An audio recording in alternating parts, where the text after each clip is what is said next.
கிறிஸ்துவுக்குள் பிரியமானவர்களே, இந்த புதிய நாளின் காலை வேளையிலே உங்களை சந்திப்பதில் மிகவும் மகிழ்ச்சி அடைகிறேன். இன்றைய தினம் நாம் தியானிக்க இருக்கிற வசனம் சங்கீதம் 73:24.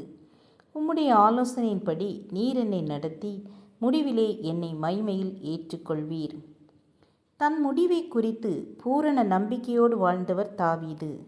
முடிவிலே என்னை ஏற்றுக்கொள்ளும் என்று வெறுமனே ஜெபிக்காமல் விசுவாச உறுதியோடு முடிவிலே ஏற்றுக்கொள்வீர் என்று தன் நம்பிக்கையை ஜெபத்தில் வெளிப்படுத்துகிறார்.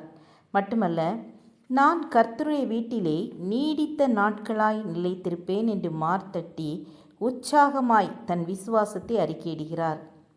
தேவ பிள்ளைகளே, அந்த விசுவாசம் உங்களுக்கு இருக்கிறதா?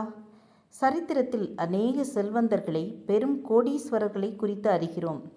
தேவனற்ற அவர்களின் முடிவு எத்தனை வேதனையானது. கனடா தேசத்தின் பெரும் கோடீஸ்வரர் ஃபெடரல் கேபினட் என்பவர் அனாதையாய் செத்து கிடந்தார். கோதுமை பயிரிடுவதிலும் வியாபாரத்திலும் மிக பெயர் பெற்ற செல்வந்தன் ஆல்பர்ட் பால் குற்றவாளியாக பரிதாபமாக உயிர் நீத்தார். லிவர் மோர் என்ற நீதி நிர்வாக இயக்குனர் தற்கொலை செய்து கொண்டார். அவர்கள் ஆரம்பம் அருமையாகத்தான் இருந்தது. தேவனற்ற அவர்களின் வாழ்க்கையின் முடிவோ எட்டிக்காய் கசப்புதான். சோதோம் கொமோரா பார்ப்பதற்கு நீர்வளமும் நிலவளமும் நிறைந்ததாக காணப்பட்டது. முடிவோ தேவ கோபாக்கினை. மதுபான பழக்கம் பெரிய கௌரவமாக காணப்படலாம். வேதம் சொல்லுகிறது, முடிவிலே அது பாம்பை போல் கடிக்கும். ஆம் என கண்பானவர்களே, நீதிமான்களை நோக்கி பாருங்கள். பக்தனாகிய மூடியின் முடிவு எத்தனை மகிமையானது. இன்று என்னுடைய முடிசூட்டு விழா என்று கூறி மகிழ்ச்சியோடு நித்தியத்திற்குள் கடந்து சென்றார். முடிவிலே கவனம் வையுங்கள்.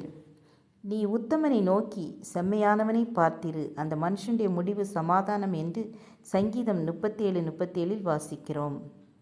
நாமும் செம்மையானவர்களை பார்த்து உத்தமமாய் நடக்க கற்றுக்கொள்வோம். ஜெபம் செய்வோம்.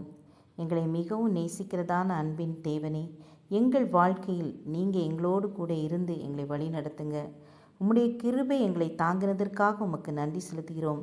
இனிமேலும் எங்களை நடத்தப் போகிறதற்காக உமக்கு கோடான கோடி நன்றி. இயேசுவின் நாமத்தில் பிதாவே, ஆமேன் ஆமேன்.